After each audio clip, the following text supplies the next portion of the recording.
Yeah, I don't know about that one. That does seem a bit questionable to me, but you know what? He is the GM. He runs the show.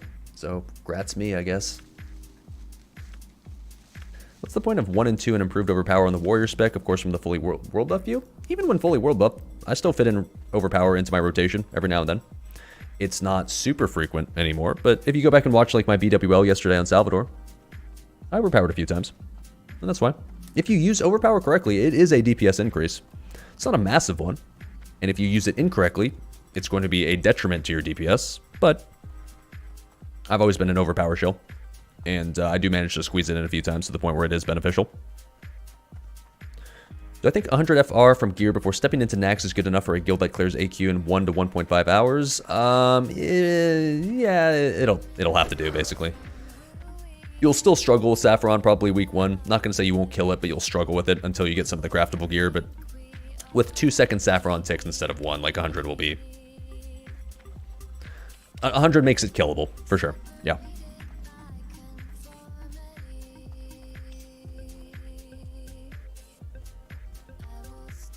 Am I expecting into improved execute or improved intercept for speedruns? I've always gone with improved execute, personally. There are some people that are believers in improved intercept. I've never really bought it. I've never really bought into the hype just because I rarely find myself in a situation in a speedrun where it's just like, oh shit, I need to intercept right now. I wish I could, but I can't, but it's still on cooldown, so. I think both are fine. I don't think the difference between the two is large for speedruns, but I still lean towards execute myself.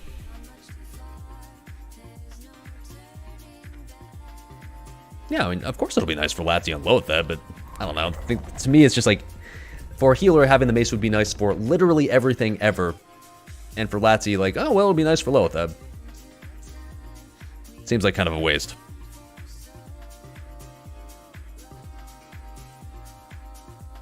How much Frost Res am I going with? We'll see. We'll see. Just bring 8 priests for Saf, easy peasy. Yeah, and just have them spam Distilled Wisdom Flasks the entire time so they can just spam Prayer of Healing. Yeah, easy. How many healers is Onslaught bringing for first week Saf? That's a good question. It's a really good question, in fact.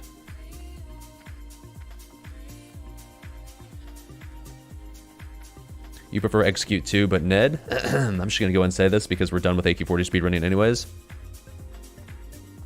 I said fuck Ned. I went and improved Execute for our speedruns anyways. I did just fine. Oh no, I'm going to be banned from AQ40 speedrunning rosters. Oh no.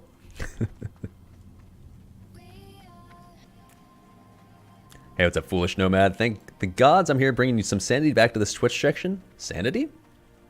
Stay safe in Goo Goo? What? Wait, what? There's some juicy drama I'm missing out on or something? Oh, Joker and so what? Soda trying to matchmake across the globe? Start a fight club on a PvE server? What? What? What?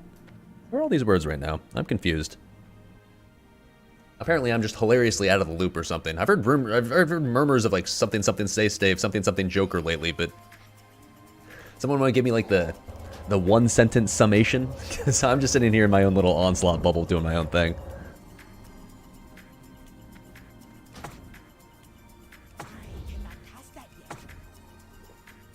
Hey, what's up, Rain Numbers? You want a Frost Resist ring with int on it on your warrior over the casters? Were you a loot whore? Nah, I don't think so. At the end of the day, like, no caster specifically desperately needs it. Like, even if it has int on it, I'm sure a warrior or any other class could still utilize a Frost Resist ring. He's transferring to... Oh, he's transferring to Pagel? From Farolina, you mean? Interesting. I'm assuming he said why, right? Why is he transferring from... Is he tired of the PvP, or what's the reason? Because Pagel's PvE, right? Not mistaken? Interesting move. Wants to be a dad gamer. Pagel is very dad gamer-ish, that's for sure. Wants to level with no stream snipers. Honestly, I can't really blame him for that. I am very, very blessed with the fact that I don't really generally have to deal with stream snipers on Skyrim because, you know, no allies. But I can see it would be an absolute nightmare if I was on Farolina. I couldn't do a lot of the stuff I do on stream. I couldn't do my open world farming. Like, I couldn't farm Jujus live on stream. I couldn't farm demonic runes on stream. Couldn't just run around on Hilla and Felwood and just pick flowers on stream. It'd be depressing, to be honest, as a streamer. So the irony being that Fairlina was kind of like the chosen server for streamers before Classic came out, and I just saw that. I was just like, so all the streamers are going to roll on one server, and they're advertising that this is the server to roll on if you want to grief streamers and stream snipe them. I kind of figured it'd be a shit show from the start, and it kind of was. I mean, you can just kind of, if you watched Asmongold at all while he tried to play on Fairlina, man, he was just relentlessly stream sniped the entire time, and, well, I mean, what'd you really expect, right? So yeah, I can see why Stay Safe. Frankly, I'm surprised that he was able to live with it for this long. Ugh.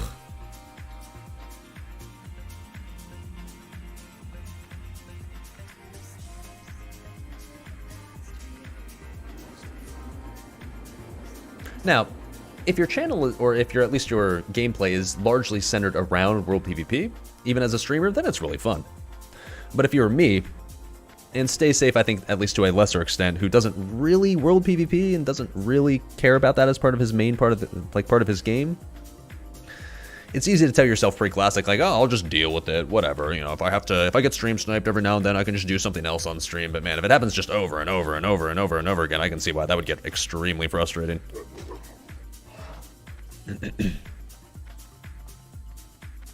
Has been getting stream sniped to that degree was depressing to watch.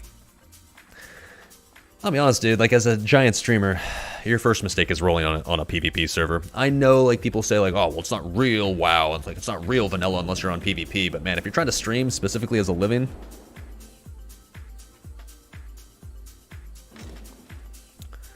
you're putting yourself at a pretty major disadvantage by being on a PvP server. And now I realize the irony of me saying that, and I'm on a PvP server, and we certainly didn't know that Skyrim was going to be the way it was when we first rolled here, but admittedly, when Classic released, like, I wasn't exactly a giant streamer, so I could get away with it.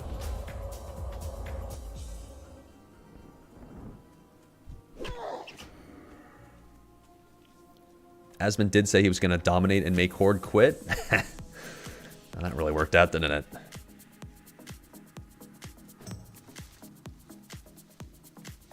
Stay Safe's guild went to the crater with like 40 people in phase 1. They were trying to act like there's some sick PvP guild, then they dodged Fairlina. No comment on that one. I don't know enough about Stay Safe's guild's history to be able to know what if all that's true or not.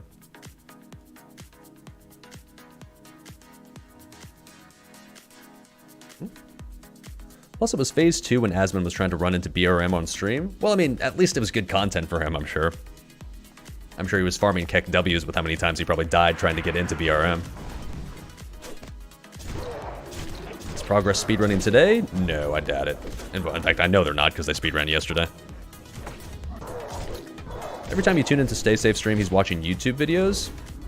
I mean, as a streamer who does his fair share of React Andy content as well, I can't really give him shit for that. Like it or not, React Andy content is popular. A lot of people really like just seeing streamers comment on whatever video it is they're watching or whatever speedrun it is that they're watching. I realize it's kind of low effort, lazy content, but at the end of the day, if people want to watch it and you get a lot of viewership for it, then, well, a streamer's going to keep doing it because, well, you got to go where the views are.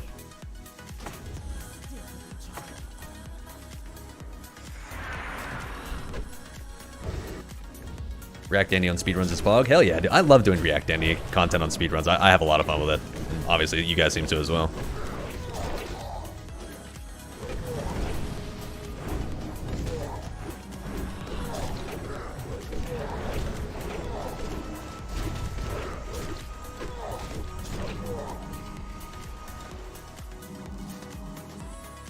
Nice.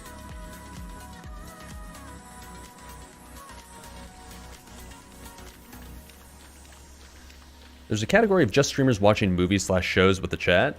Yeah, like the watch parties. The problem is, like, the watch parties, whenever I see streams of that, it's always so underwhelming because if you're not actually watching the thing they're watching, so if it's like a VOD, for example, you're just like, oh, cool, it's a VOD of a person watching a show that I'm not currently watching. That's a lot of fun. Great. Is there a way to fish an AQ40 ID and keep it through the reset? There is not, no. React Andy on speedruns is nice because you have more insight since I speedrun myself. I suppose, but at the end of the day, it still is just me watching somebody else raid, and frankly, that doesn't take a lot of work. So that's why I don't just, I'm not sitting here just watching random past speedruns all day long. I obviously enjoy playing the game on my own as well, but I try my best to strike a happy balance. Bell just destroyed a pumpkin pie for lunch. Dude, you're a goddamn adult, so you can do whatever the fuck you want. Sounds good to me. Ooh, I need to go out and get myself some pumpkin pie. Gonna be doing an adorable Friendsgiving on Saturday, so if anything, should probably buy it for that.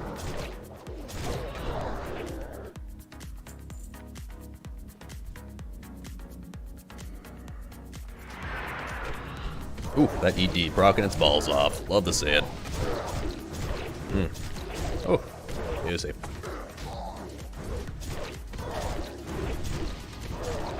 One, two, or three Nightfalls on a single target tank bosses? I wouldn't recommend using more than one ever, no matter what. One is already going to have pretty decent uptime on the proc, and you'll start to get diminishing returns even once you get up to two or more.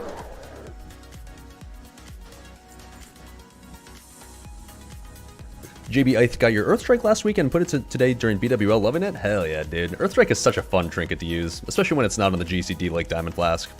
So satisfying. I always want to make you play your warrior, but he's a scrub. That's honestly, nowadays, not really hard to make it a non-scrub if you really want it to be. I mean, just, I don't know, do some 20-mans. Get a couple of crafted pieces, like get Lionheart Titanic. You're already pumping at that point. I don't know, just saying.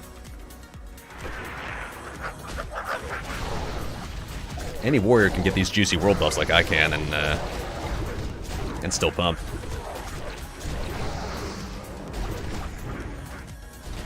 Is my state going back into lockdown? I don't believe so. Not that I've heard of, at least. Keep in mind, I live in Indiana, which is, for those unfamiliar with U.S. geography, is kind of like the middle of nowhere in the U.S. So, thankfully, where we are, we don't really have as severe of a COVID issue. I mean, it still obviously exists, and it's still something that's very, very present in the public's minds here, but it's not quite like living in a giant city where it's more mandatory that you have to go back into lockdown or something. Thankfully. Now, that being said, that comes from a person who still spends the vast majority of his time inside his apartment playing World of Warcraft all day, so, I mean, it doesn't really change my lifestyle one way or another, but yeah. Illinois is under lockdown. I mean, well, whatever. I don't want to get into any sort of like political commentary at that point, but Indiana's bis. I love Indiana. What a great fucking state. Anybody's just like, Indiana, I want to get out of here. This corn shithole, like, grass is always greener, I guess. I don't know. As a person who grew up in California, I can tell you California is really not all that.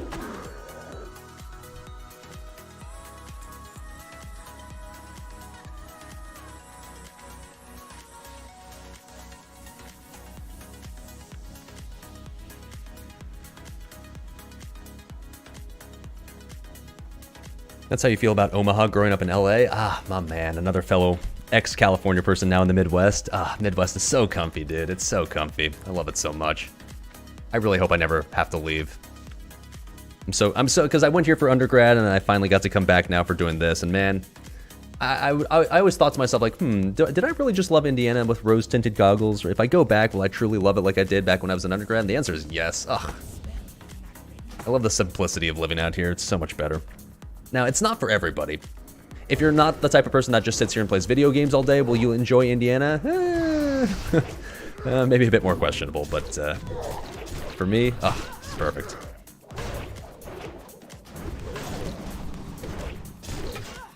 You're looking to move out of California? I mean, no matter who you are and what you do for fun, at the end of the day, California's just really fucking expensive to live in. Your money just does not go as far in California, which kind of sucks. Ooh, that's a nice one. I mean, shit, for like a single studio, relatively small studio apartment in California, not even like a super, super ritzy area of California that I was living in before I moved out here, I was paying, what, $1,600 a month in rent? It's fucking ridiculous. It wasn't in the middle of a city or anything like that. It was just a regular suburb. Ugh. What part of California I grew up in? Southern California. I was in Orange County, if you're familiar with that. Halfway between LA and San Diego for those that are not familiar with California geography. I'm Brian, grew up in Indiana, have lived in California, Virginia, and North Carolina. If you don't mind the cold, Indiana's a good place to live. Dude, I love the cold. I mean, well, okay, I love snow and I love chilly weather. I don't think anybody really loves if it's 0 degrees outside, but it's something I can certainly live with. Like the Mission Viejo area? Almost like the Mission Viejo area. I was in Laguna Niguel, so right across the street. The OC was actually about my life? Nah, dude, I'm like the worst Orange County person in the history of Orange County. I have nothing in common with the, like, stereotypical traits of a person from Orange County for the most part. Which is fine.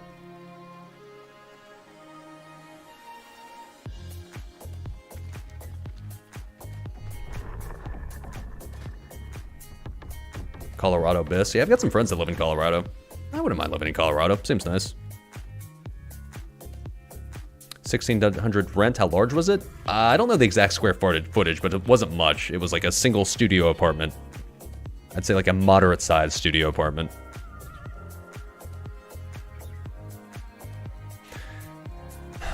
How likely is the quest item for the Phase 6 FRR ring to drop in Nax? Did I see it drop on the PTR? We didn't, but keep in mind there's a precursor quest you have to do first. It's the one where you have to kill Nax Trash, and I never completed that, so I don't really know what the drop rate's going to be.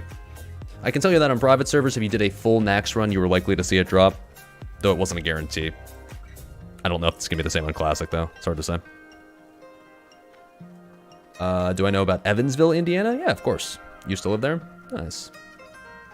It's more southern Indiana, so it's more...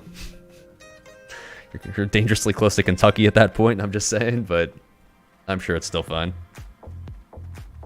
Am I doing DMEs for fun or do I farm? I'm doing it, I mean, for both. I just enjoy running DMEs, and yes, it is also quite lucrative, especially if you can get some arcane crystals.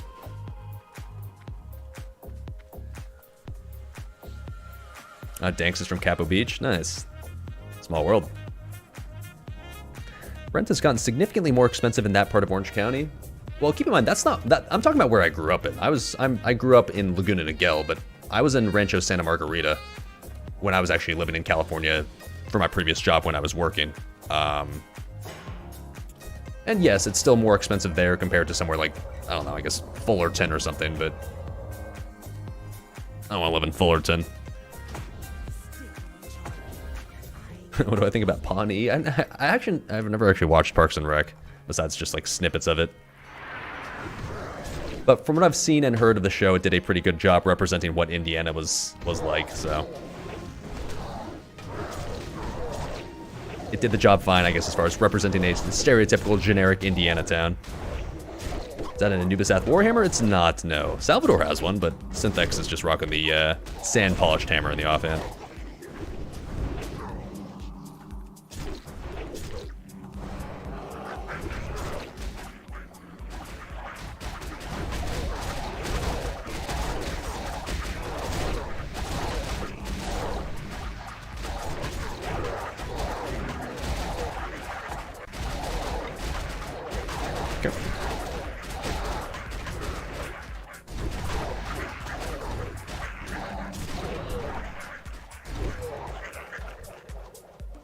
Little bonus gray. I'll take that.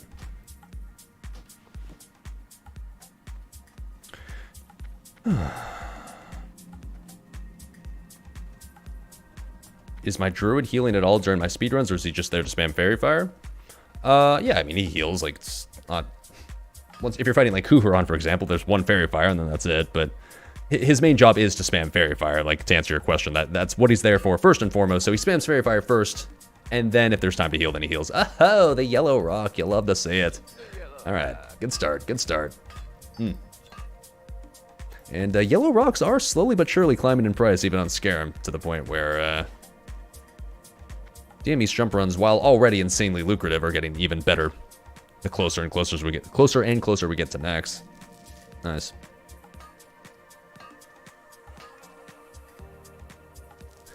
Terry Law's from Muncie, and you have a lot of family out there, but you're so happy not to be out there anymore. Yeah, I can totally understand why Indiana is not for everybody. I can see, but a person that wants to do like a lot of Super fun, outdoorsy, very social, and kind of, what's the right word here? Not sophisticated, but they want to experience like the big city, fancy, ritzy life, then no, Indiana's not for you, because like Indiana, at the end of the day, is in the middle of fucking nowhere, and there's a lot of cornfields and a lot of just run-of-the-mill, regular-ass, average towns where you just people sort of live their lives, which I love personally, but I realize if you're looking for the glam of a big city or something like that, then no, Indiana's not exactly that great. Hey, what's up, Tangish, coming in hot with that Twitch Prime? It says Prime Gaming now instead of Twitch Prime sub. That's throwing me off, but regardless. Hot Pockets where? I currently have a box in my freezer. That counts. And your sub will go directly to the Hot Pockets, Doritos, and eventual future additional Hot Pockets fund. Thanks for hanging out, dude. What do I think is going to happen to the price of Yellow Rocks? Well, it's definitely going to go up and kind of peak right before Nax comes out, because everybody and their mother is going to need to buy some for their attunement. Well, not everybody, but people that aren't exalted will need to buy some for their attunement. So you'll see a spike right before Nax comes out, and even after Nax comes out, they'll still remain probably higher than they were before, just because they are required for Tier 3 and some other select things in Nax. So, like Frost Resist Gear and something else. So, of course, there's always the wrench thrown in there of like the bots and how they might modify the economy, but at least traditionally speaking, once Nax gets closer and then released, the stonks of Yellow Rocks does go up. Thankfully, Chicago is just a quick drive away for those glam weekends. Hell yeah, dude. I'm not a person really ever that's going to go visit a giant city for my idea of fun, but I will say, as far as big cities go, Chicago is pretty nice.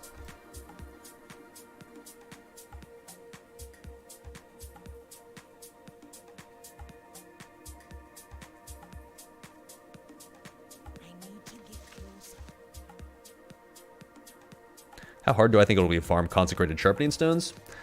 Sort of depends on what server you are. If you're on a server like Skyrim, where half the population doesn't exist, it won't be so bad. But if you're on like an ultra-populated server, especially a server with a large portion of both factions, it's going to be a pain in the ass. I'm not going to try to sugarcoat it. There's going to be extensive world PvP, and if you're not into that, then it's going to be very annoying. How much added innovation do I think we'll see in Nax compared to how the meta was on private servers? A ton. Nax is barely explored as far as raid content in this game is concerned, in comparison to the rest, just because, generally speaking, people don't run Nax for long on private servers before they quit. So, there is, without question, the most amount of new shit to still discover in Nax compared to the rest of the content in this game. So it should be interesting. I'm really looking forward to being able to find out new stuff myself, because I've never speedrun Nax before. I had speedrun all of the other raids on private servers up to this point, but I've yet to ever speedrun Nax, so it should be really fun to find out new stuff that you can do, new crazy shit.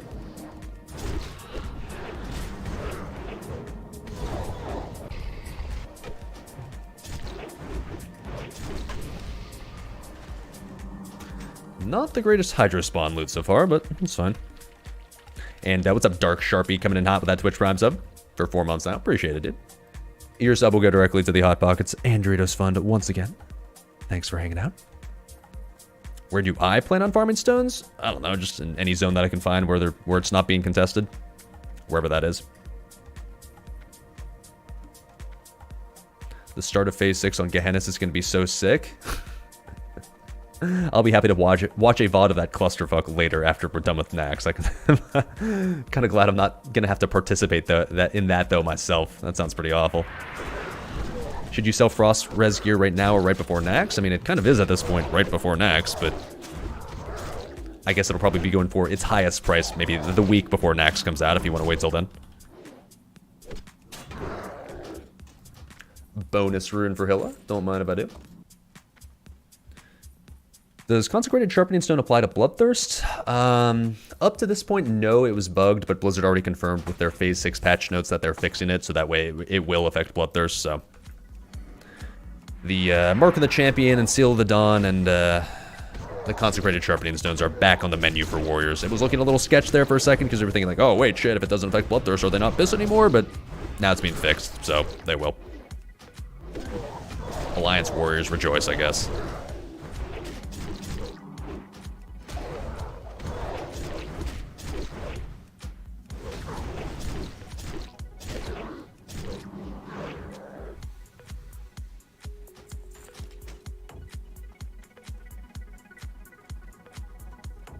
What kind of frost res gear am I going with my warriors? We'll see, dude. We'll see. Feel free to inspect my character when Nax comes out.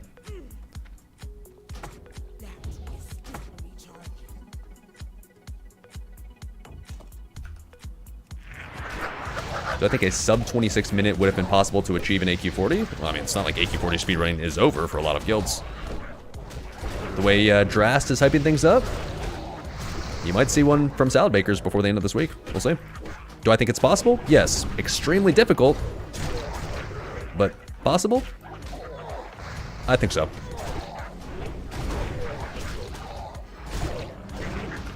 Remember Visitus when I memed NR gear? Sure, but something a lot of people choose to conveniently forget was that it was a bugged Visitus who could not be frozen with wands, so... When we were very caster heavy in that raid and they were all spamming their wands that were doing nothing, well... Yeah, we struggled. Plus we weren't prepared for the new shape of the blobs coming in. It wasn't really because we didn't have enough resistance. I mean, we do Viscus right now just fine without resistance, and we could have done it then at the time if wands were working, and we were better prepared for the weird shape that the blobs came in at the time. I'm not saying that. It was still kind of embarrassing that we weren't able to down Visitus after 5 attempts, but...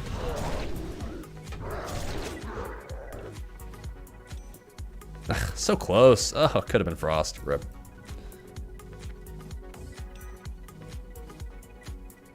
Imagine not having your casters farm Cold Rage daggers. I know, right?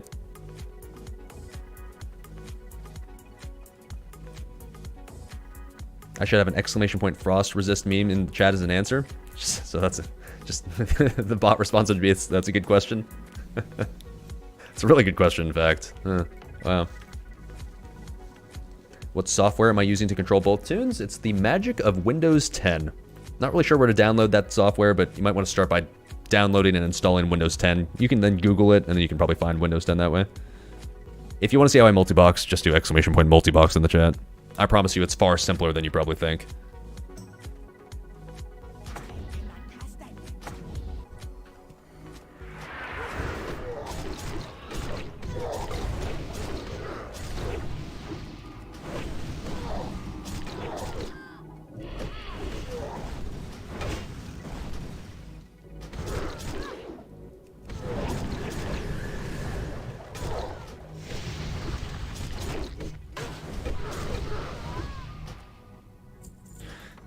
Best vendor wand, I'll take it, I'll take it.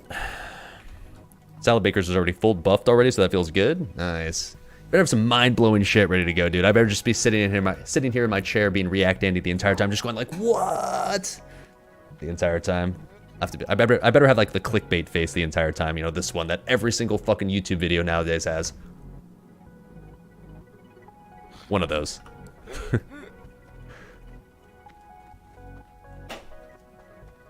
Anything more than sub 24 and I'll be very disappointed.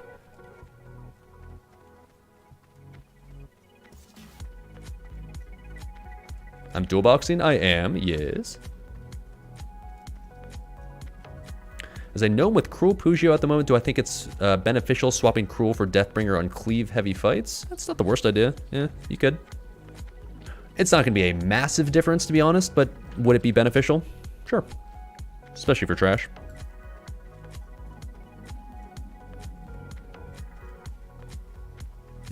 Hands on face, open mouth, wide eyes. It's either that one or it's like the sort of like angry. It's always a mouth open, right? No matter what clickbait face it is, it's always you have to have your mouth open. It's either well, let me kill this guy and then we'll give you we'll go through the various clickbait phases. God damn it, Synthex, come on, kill faster.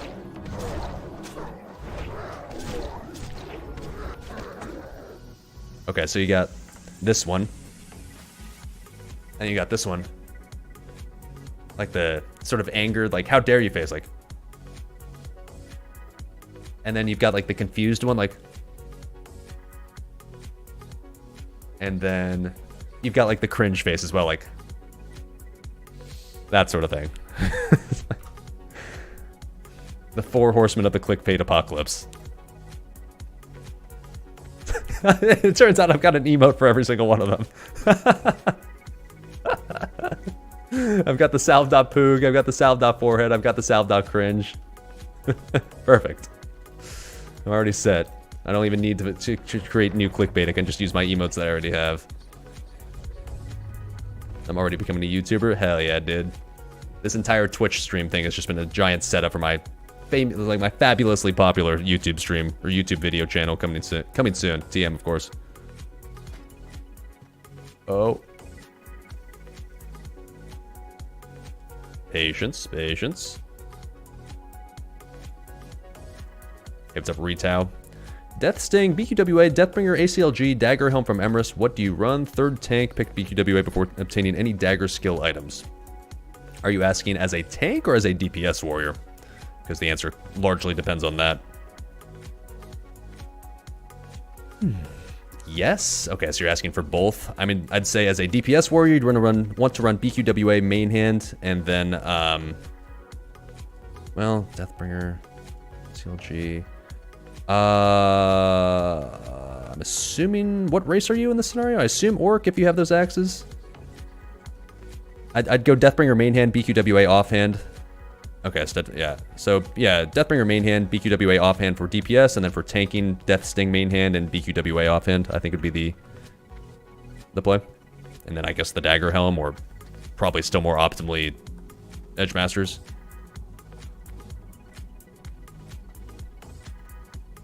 Or, I mean, as an Orc, you can also choose just not to run any weapon skill if you want with Death Sting main hand.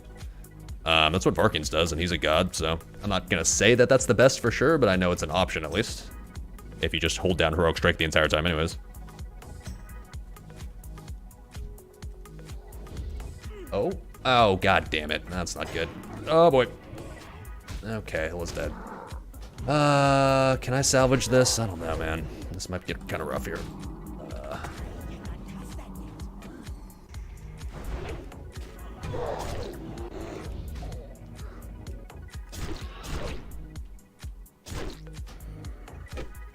Oh boy. Okay, Hilla's...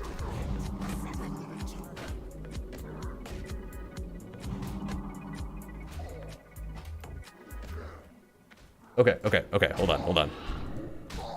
Safe spot? Nah, dude, I'm not a pussy. We'll be fine. We can do it. Okay. Totems...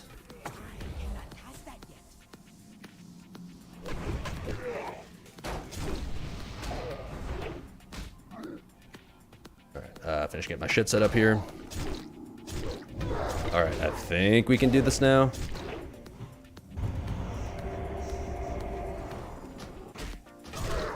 God, he's still in LS renovate though. Okay. Oh, Hill up. Come on now. Oh boy.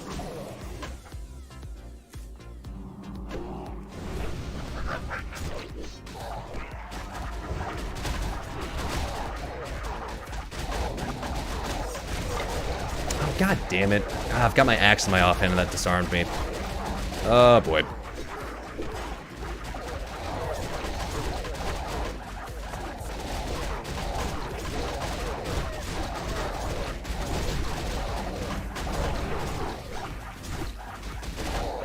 Okay.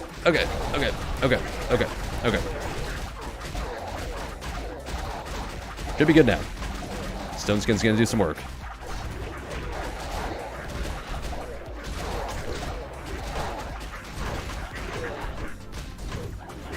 If this isn't a guaranteed arcane crystal, you're calling Blizzard CEO. Oh, dude, we clutched that one. Holy shit. The buffs are flashing in front of my eyes on that one. Woo. Turns out if you have your healer fall down and hit the rock and hit 10% health and then aggro the boss, it's going to be rough. But I used to wipe, I'm not going to say all the time, but that used to be a wipe right there. I think that's the first time I've ever pulled it off where it's scuffed like that, where I fall and aggro early and still was able to actually do it. All I had to do was burn a major mana pot and a demonic rune and mana tide totem to do it. Easy. I guess I even had my 30-minute cooldown. I didn't think of that, but I could have, I guess, used that to save it too. Alright, let's see if Blizzard rewards me with juicy yellow rocks now as a result. Is this a Salad Baker speedrun? That felt like more like an Onslaught speedrun right there, like ultra scuffed and we only just barely pulled it out. Large opal ink. Don't you dare put that evil on me, Ricky Bobby.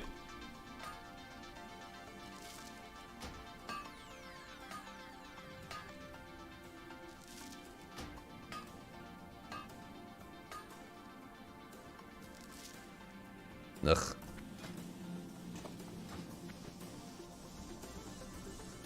It's alright, it's alright. One more chance. We're fine, we're fine. If it was an Onslaught run, I'd be dead. Buddy, I take pride in the fact that for every single one of our AK-40 speedruns this phase, I did not die a single time. With the only exception, I guess, being the one where we full wiped because Faye fucked up the skip, but... for better or for worse, I didn't kill myself on speedruns. I can at least take some pride in that. Plenty of other people did, but... I decided to choose life. Also, rip, no arcane crystal there. Thanks, Blizzard. Nice game. Jackal Time just realized, are consecrated sharpening stones not an option for our first run? No, they are not. Just because the invasion event will come out at the same time as Nax, so you're not, if you have to choose between, should we farm the undead invasion event or do Nax? Obviously, we're gonna pick Nax. But it's alright. Once Nax is over, we'll just go straight to farming the event after it's after the first run's done. Danks assert that some tanks don't use edgies because they have constant rage from getting hit and can always heroic strike Q. Is that how the logic works? What do I think? At least for their main hand, yes. Keep in mind, weapon skill... the biggest benefit of weapon skill is reducing the glancing blow penalty.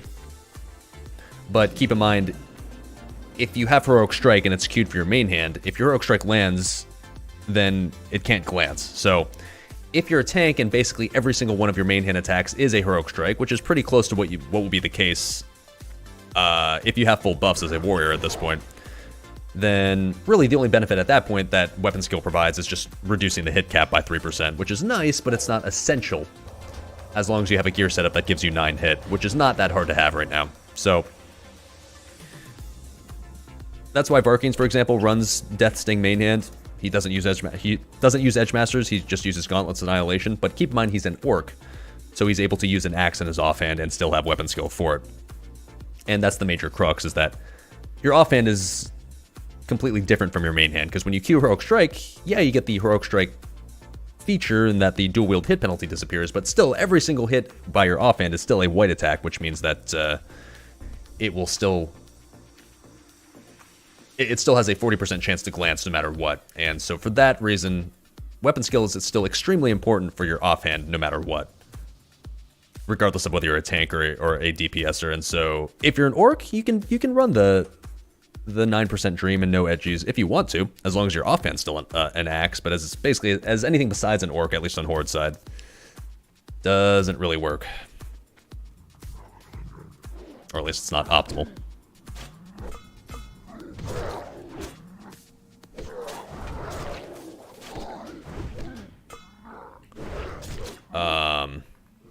Also reduces dodge and parry. It doesn't reduce parry, apparently. Apparently that one was tested recently, and apparently weapon skill is not reducing the parry chance at all, which reduces its value some past 308 for tanks.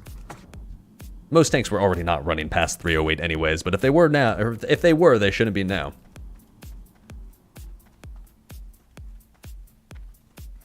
Ate these questions. Your cow tank with edgies took GOA last week.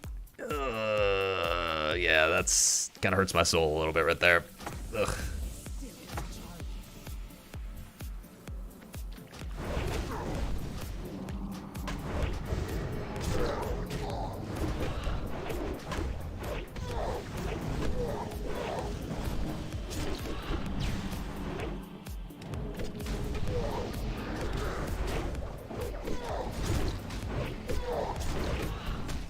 But hey, you know what? It'll be sick for trash, at least. Torn tanks can be TPS God X on trash packs without question.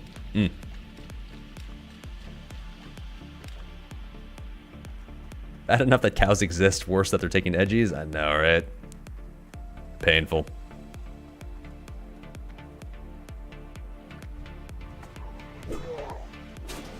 I'm telling you your 22 dagger skill set isn't optimal now?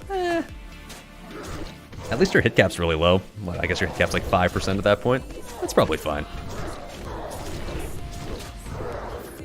Tanking with Warblades, tanks with Warblades taking Maladath over a Fury Warrior. Thoughts?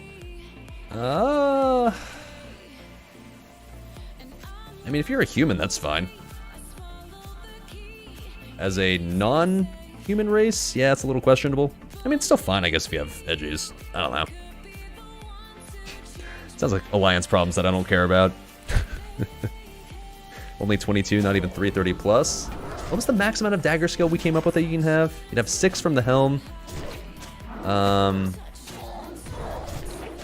7 from edgies is 13. Muggers makes 18. Death Sting would make 21. Distracting Dagger would make 26. I think it's 26. Nah, ACLG only has 5. You want to go with edgies. 27. Ah, screw rogues. We're not counting them in this discussion. 20. Elm has 6, right? Okay, so 6. Edgies gets you to 13. Oh, Distracting Dagger 6. That's right. Okay, yeah, 27. Yeah, okay. Okay. Forgot about that.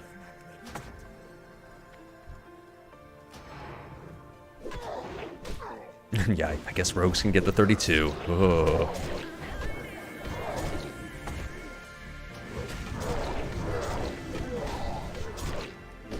Hey, what's up, Phantom Lex? You like my shirt? Oh, thank you. It's a nice comfy sweater for a nice chilly fall day. God, fall is so bliss. I love fall. You get to wear clothes like this and it's so like comfy and you're not sweating your balls off. You got the candle going for maximum ambiance. So comfy.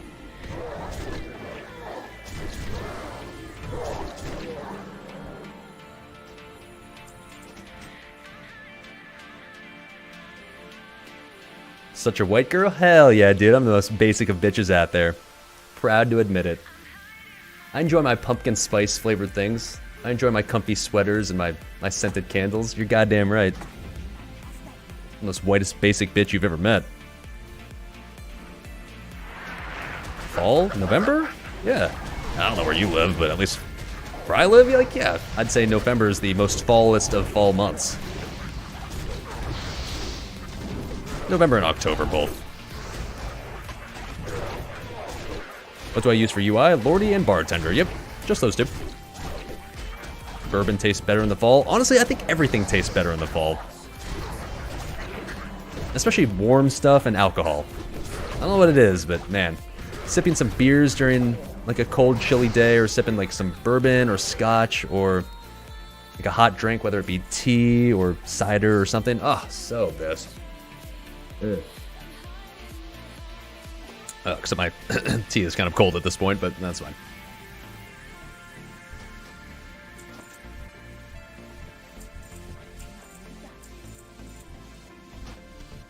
Bonus rune. All yours, Hilla.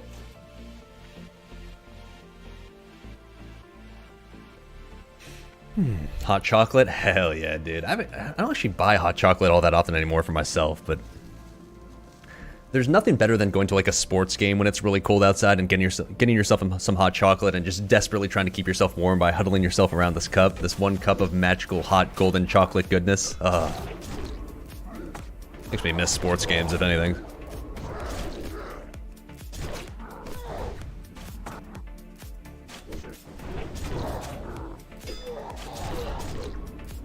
So the trade-off of GOA to edgies is not worth the glancing penalty to your offhand if you're non-orc, non-human? That's correct, yeah. At least until you get the Hungry and Cold off KT, which...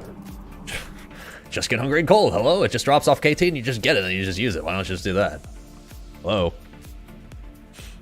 What's up, Felron Hubbard? Started using my spell count weak aura, but now you're getting a bunch of add-on messages saying it's slowing your game down. Has this ever happened to me? No, that's kind of odd that it is. Not sure what to tell you there. I don't have a problem with it on my characters. I mean, I assume there's some sort of like memory leak thing going on there, but as to what the source of it is, maybe it's interacting weirdly with another weak aura you have or something. Couldn't really tell you. I would love a Glog then. Okay, you're gonna have to fill me in on that one. What exactly is Glog? I trust I'm pronouncing that correctly.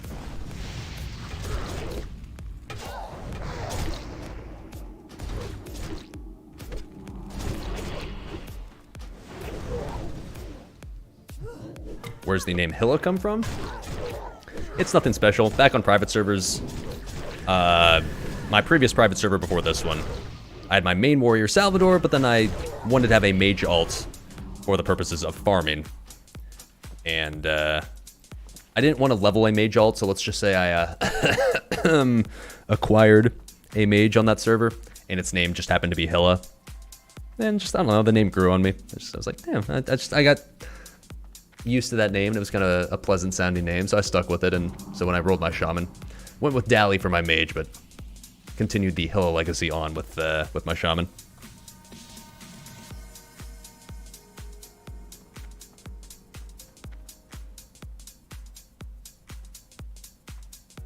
Glog is a type of wine only drank during the winter season. Okay, well now you got me curious. Let's look this up. Glog. Drink. Oh, it's 2 G's, okay. Old-fashioned Swedish glog. Okay. Your grandfather brought this recipe over from Sweden in 1921. We still use it today. Ooh, okay. So you get wine, throw in a little bourbon. All right, I'm already a fan. Some rum, some cinnamon sticks, orange peels. Ooh, yeah. I think I've actually had this before. I don't know if I guess I probably didn't realize what it was at the time, but I vaguely remember having some sort of like wine flavored sort of drink that had the cinnamon sticks and orange sticks in it. I remember having it. I was like, damn, it was like basically kind of like wine cider. A winter sangria. Yeah, my sister made it is what it was. That's right. Okay, so last Christmas, in fact, I went home, and my sister and my parents were there, obviously, and my sister made something very like sort of like a spiced wine sort of drink. And I was wondering, like, damn, I don't know what this is, but it's really good. This must have been what she made, because yeah, this looks familiar. Whew, that was good. I'm not a huge wine drinker myself, but I will say that was quite tasty. I do have a sister. That's not really a leak. I've talked about her before. In fact, she's even been here in chat before, and I've shouted her out. Mulled wine's what it's usually called? Yeah, that's probably what we called it when we had it. It was good. Mm. Oh, yeah, I did call her on stream. She didn't pick up, though. Or did she? Yeah, she did, actually. I was very drunk at the time.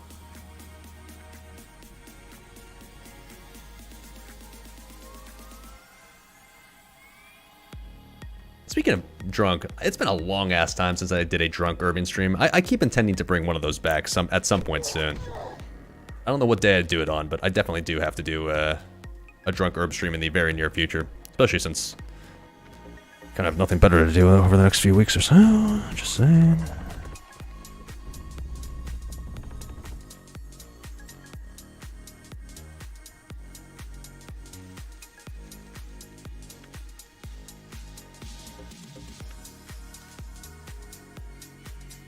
Oh, hello.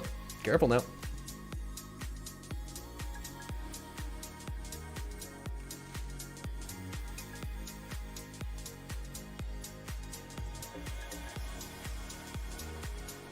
Ooh, 3 Dreamfoil and 3 Drom's Blood, 3 Grom's Blood from those nodes. Love to see it.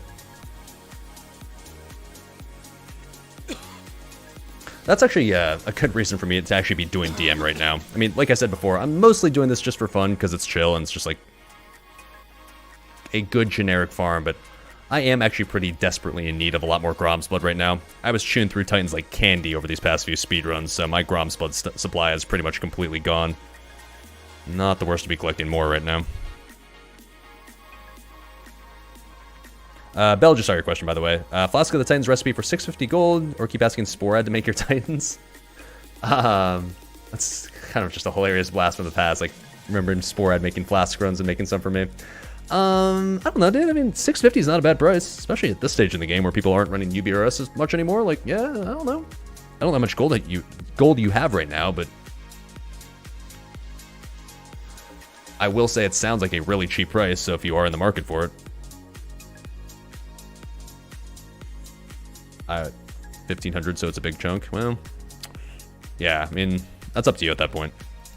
I would say if you have like 10,000 gold, the answer is it's a brainless, easy yes. With 1,500, that's up to you. The question is, how much are you willing to pay for convenience?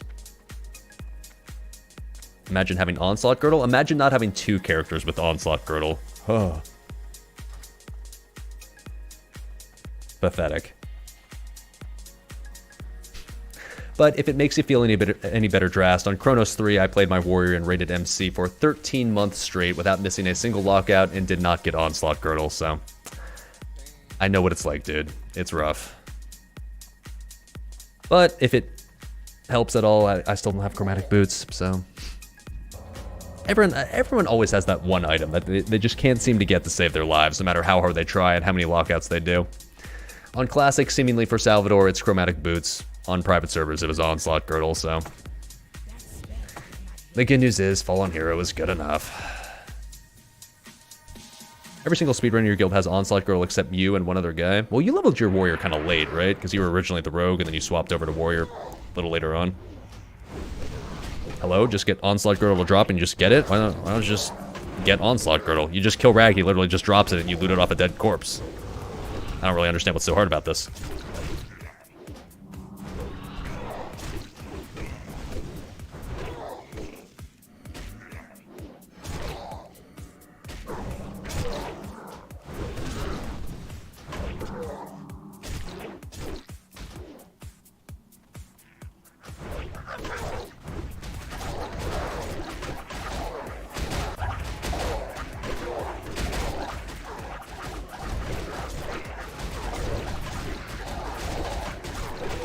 Oh, got him.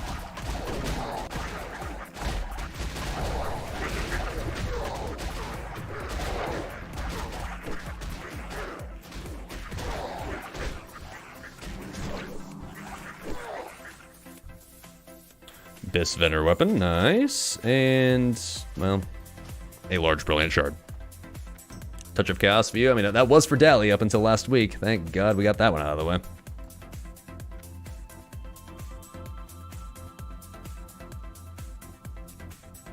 What's up, 4K Matty J? Got caught banned 2 weeks ago, been an MC for over a year. Yeah, we've been really historically unlucky with caught bans as well. I'm pretty sure all of our healers still don't have them, in fact. But honestly, like, we've had insanely good luck on loot overall in Onslaught since Classic came out. We've gotten a ridiculous amount of Cruel Sharuks, a ridiculous amount of Breeze, a ridiculous amount of Deathbringers. Not so much Thunder Furies, but large amount of DFTs as well. That's been really nice. A ton of Onslaught Girdles too. Oh, baby. So, we're doing fine. Can't really complain.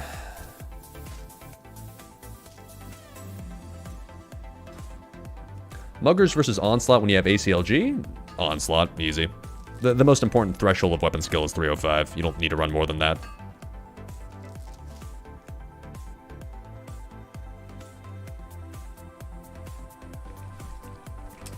The secret was to not stream ZG on Dally? Yeah, apparently that was the curse. Kind of sucks as a streamer that had to be the case, because that would have been a nice meme clip, but oh well.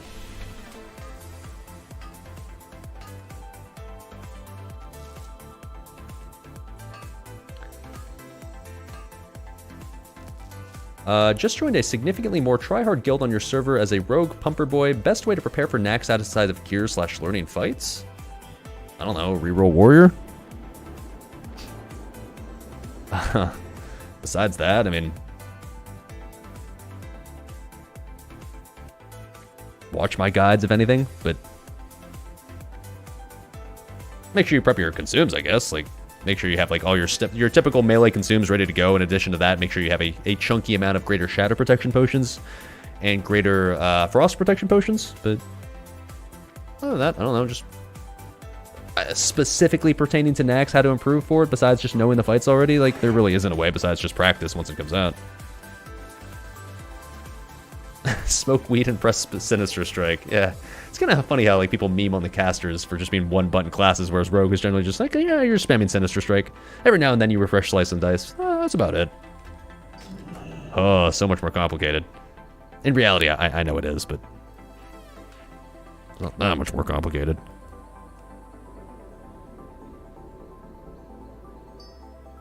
That's true. Okay, you do play around the swing timer. Good point. Good point. Yellows have CDs? I mean, sure, so do casters, though. Well, at least mages do. Locks, well, locks, I guess, have their trinket. Oh, exciting.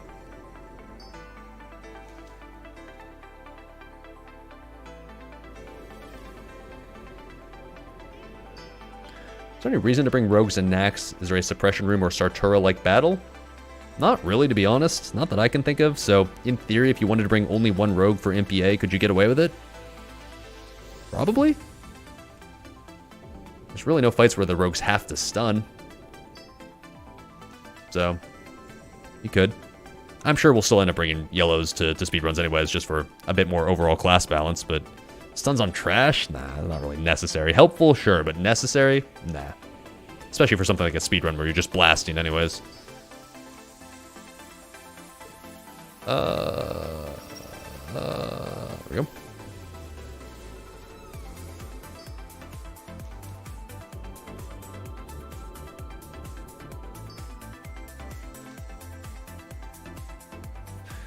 Alright, here, Hilla, be a pack mule, carry all my shit, please.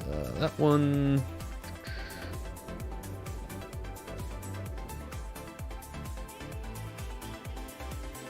Oh. Oh. Rogues are just frozen rune alts. I still don't know if this is true or not, but from what people have said, apparently you get locked to Nax if you pick a frozen rune inside of Nax, so... I guess for all those rogue mains out there that had dreams of making millions by farming demonic runes, or sorry, frozen runes, apparently it's either going to be that or you actually do Nax. Pick one. Yeah, have fun with that.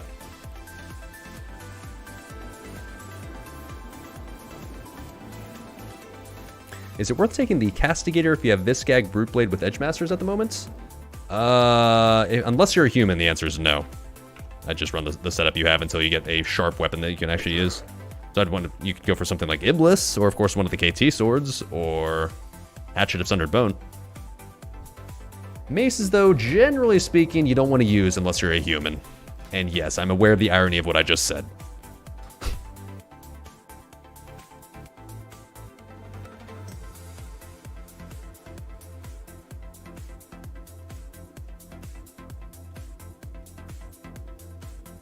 How good is Badge on boss fights when your guild doesn't use EA? It's solid.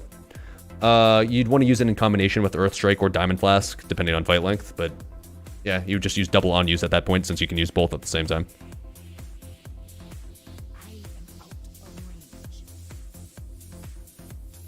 Can you cheese the Gluth zombies with training dummies? I want to rule it out as something you could never do, but the issue is that the Gluth zombies spawn in 3 different locations, so you would have to find a way to consistently group them all up in the center, and then as they keep spawning, you'd have to keep finding a way to bring them into the center just so you could dummy them all at once. I don't know. I want to rule out a way to maybe eventually cheese that fight with it, but a way to do it doesn't immediately come to mind, or at least a convenient way to do it to the point where it's worth it over just doing a more conventional kiting strategy. Be a lot of target dummies too, just for Gluth. That sounds like an expensive way to do Gluth. Ugh.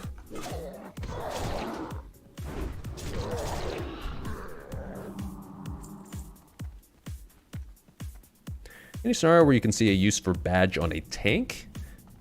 You'd use it in the same way as a Fury if you don't have improved exposed armor in your raid. If you do have it, then you could use it on trash. But I'd say overall, is it probably less useful for a tank? Yeah, I think overall.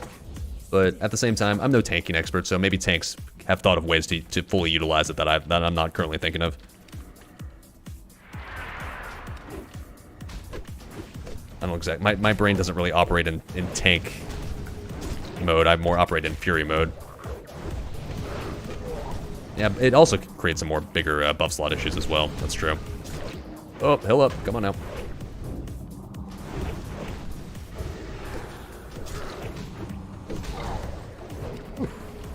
Definitely a bit squishier now without that Songflower and Rend. Ooh, Essence of Water. Nice. I haven't checked the price lately on Essence of Water, but I gotta imagine it's skyrocketing with Nax coming out pretty soon here. Did I see the 40 Mage MC? I watched a little bit of it, yeah. I can only imagine how brutal those multiple res walkbacks were. Yeah, I know, exactly. That looks like the worst part. You have 2 people die. Well, I don't know, everybody tried their cables. Oh, the cables all failed. Well, I guess you're just running back. Have fun. Not so good.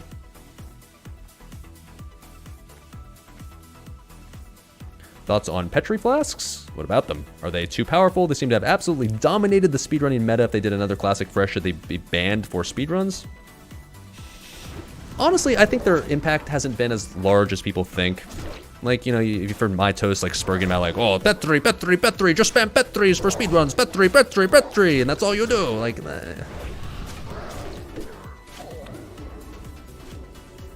Petri is no doubt about it, save some time, at least in AQ40 speedrun. And you can do some interesting stuff with them. But at the end of the day, is popping Petri Flask going to shave off like 3 minutes off your run? Not really. You might, on average, save something like 3 or 4 seconds per Petri popped.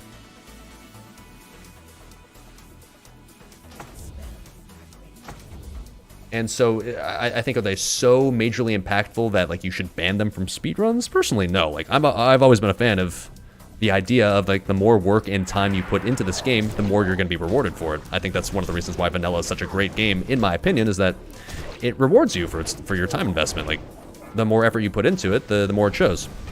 And so I think if your guild is willing to go out of the way to farm their extra set of 40 Petris for a raid, and you can take advantage of it, then why shouldn't you be rewarded for it? And so does like popping a ton of Petris provide such a massive advantage that all of a sudden it's impossible to speedrun without them? No. They provide a small advantage overall. You can Petri off the Plague, Petri off the Dust Cloud. Make sure your healers don't get put into the stomach.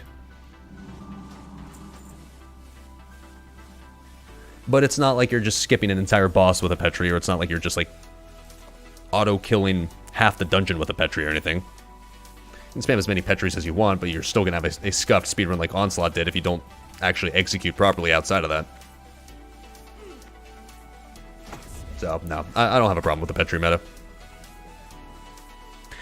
If it came down to a meta where it was mandatory to pop like 3 or 4 Petris per run no matter what to be able to compete for speedrunning, my thoughts might change. But right now it just provides a very, very tiny advantage that frankly I don't think is worth spurging about if you don't want to pop them yourselves. You can still put up a very competitive time even if you don't pop a single Petri. At least in AQ.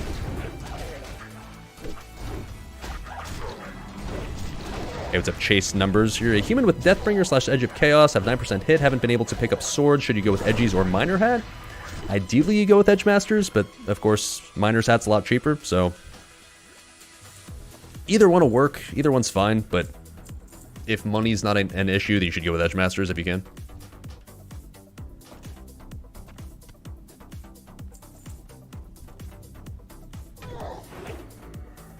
Where do you copy my MSBT? Exclamation point MSBT in the chat.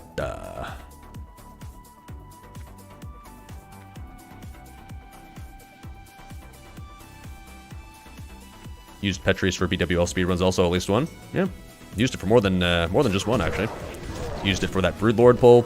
Used it for, yeah, the pre-Nef pull. Used it for, at least when we were doing our speedrun before AQ40 came out, used it to skip the Draconids as well.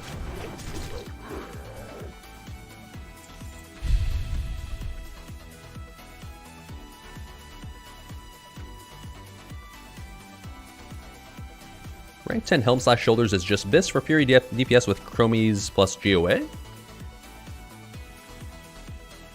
For pure DPS, no. Lionheart and 2.5 Shoulders are the best combination for pure DPS stats in those 2 slots. But the rank 10 set is very close behind. Like, we're talking about the difference of like single-digit AP as far as how much worse the rank 10 combo is instead. And you do get more survivability. So if you are doing a fight where survivability is something you're gonna have to consider, then yeah, the rank 10 set is a very strong option for the entire rest of the game. So just, it's situational.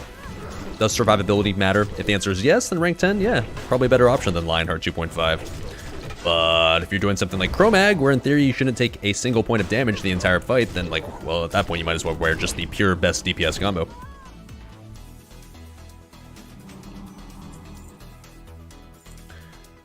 You notice I was using Helm of Endless Rage and 2.5 in speedrun? Yeah, for the post-Twin Imps trash section where like you take a shit ton of damage and you want to maximize your survivability. I was, for the most part, just using the rank 10 combo during the speedrun, but I specifically swapped to Endless Rage for post-Twin Imps. Just because you want to be a beefy boy for the all the spinners. And it worked. I didn't die, right? Yeah.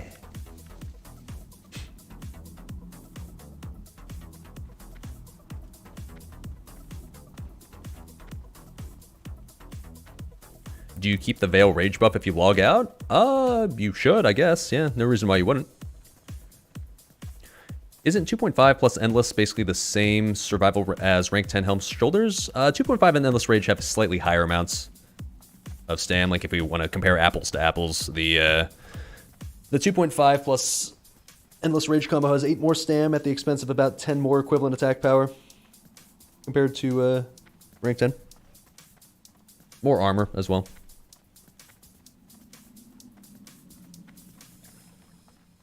And more dodge, I guess, if you want to consider that.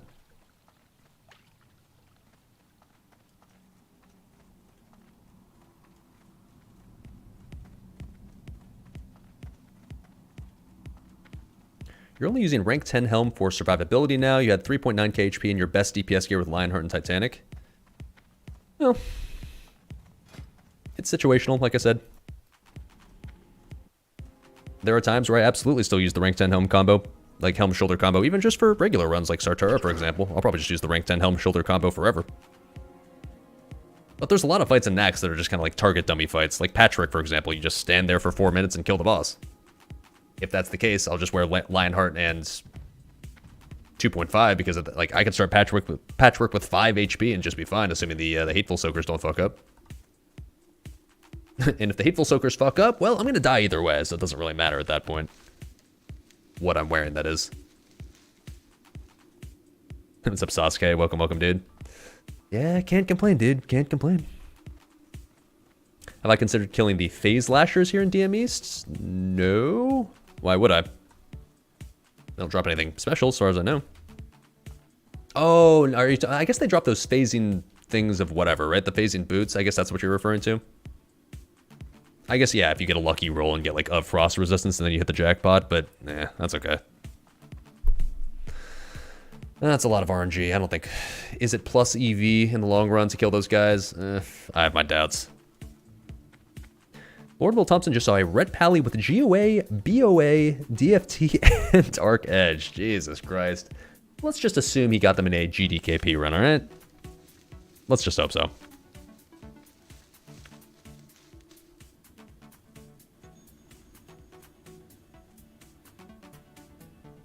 If the Hateful Soakers fuck up, then it's actually better to be at 5 HP. Not really. With the threat aspect of Classic, or the threat aspect of Patchwork that exists in Classic, where like it's just, it only matters if you're in the top 4. I mean, yeah. In theory, yeah, if you're at 5 HP at the start of the fight, it's still probably a little safer, but not much. At the end of the day, if you get into the top 4 in threat, you're probably going to die if you're not a tank either way. Am I going to be a Hateful Strike Soaker for my first Nax run? It's a good question, dude. It's a really good question, in fact. The Warrior Tier 2 helmet has 10 frost resistance. I mean, every Tier 2 helmet has 10 frost resistance, but yeah. How are people going to pay tons of gold for 15 FR and 0 other stats? What?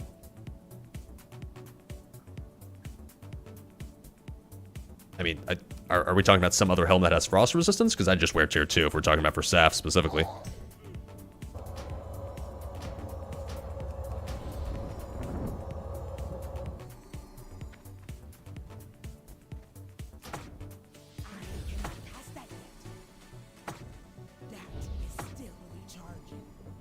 Am I making a Nax Ramus walkthrough like the one I did for AQ? I am. In fact, 4 of the 5 wings I have already done. If you missed them, which apparently you have, just go to my highlights, like on my channel, Twitch channel, my most recent highlights, and the last 4 highlights have been the first 4 wing guides of Nax. Still have 1 left to go, and that's going to be the Frost Wing, which we'll probably do this week on Thursday. I really need to make a Nightbot command so I can just do like !Nax guide. So that way I can direct you to all the highlights that I already have, but I'll try to do that after the stream today, I guess. Hey, what's up, Christian Bishop, coming in hot with that tier 1 sub. Gifting the tier 1 sub, that is. Appreciate it, dude. Your sub will go directly to the Hot Pockets and Doritos Fund. Wow. Glad you're enjoying. Thanks for hanging out, dude. Hi.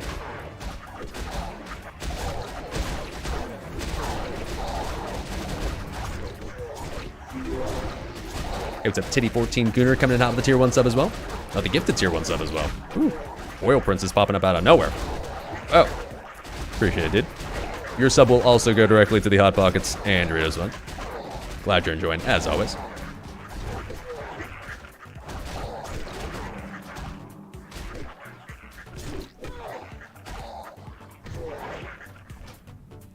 Another Abyss vendor weapon. You'll love to see it. How many tanks do I think is a good comp? 3 to 4? Generally speaking, in this game, it's not really necessary to run more than 2 dedicated tanks in the raid. Because, like, Fury DPSers can always just swap to tanking gear and just tank just fine, so. I would always recommend a raid probably bring 2. You can get away even with just 1, frankly. Just 1, like, warrior that's just actually spec'd into, like, full-on tanky boy mode. And when I say that, I'm talking about Defiance. You don't have to be deep prod or anything. Is Salvador on the plane to the Bahamas yet? The title of the stream hopefully would answer that question for you. Do you need to be in defensive stance as a Hateful Soaker? Yes, absolutely. You want to be in defensive stance, wearing pretty much full-on beefy boy gear. You definitely want to wear a shield. Like, it's not really something like, I don't know, I'll just be in Zerker stance and just wear my DPS gear. I'll probably be fine, right? Like, no, you should probably actually try to stack mitigation for specifically Hateful Soaking. What's Salve loot list looking like? Just look at the list there in chat. I haven't changed. Is it more DPS to Heroic Strike during execute phase? You notice Alondo doing it? At least when you don't have something like Wreck or you're not doing Veil. The answer is, to be honest, I'm not really sure overall if it's worth it. I can tell you the difference between the two isn't going to be huge between Heroic Striking and not Heroic Striking. I mean, if Alondo's doing it, it must be good, right? Because everything Alondo does is just, it's so good, it's Alondo. You just got to copy everything Alondo does. If Alondo does it, you have to do it too. In reality, is it actually mathematically superior? I'm not sure, to be honest. As far as I've seen, no sim has ever attempted to compare it, but it's hard to say. Yeah, if you have a ton of rage, like, what I'll often do, if anything, is I'll execute my first execute, I'll execute, of course, and then I'll immediately pop a rage pot afterwards to beef up the second execute, and I'll queue Heroic Strike as well, since I do have the excess rage to do so. But if I'm just spamming execute for, like, a 30-second execute phase, which will happen in, like, Patchwork, is it worth it at that point? Like I said, will I do it? Probably not, but I'm legitimately not sure if it's actually superior or not. Yeah, Guybrush says it's the same. Regardless of which one's better, I'm sure it's really close between the two.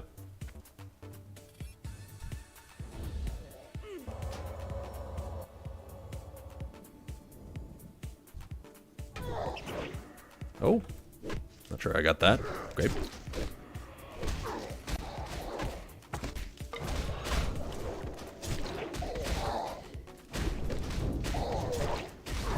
Rip that Fire Nova Totem. Did you Sasuke? I don't know, dude. We'll see. I mean, you were a god tier pumper back in phase 1, so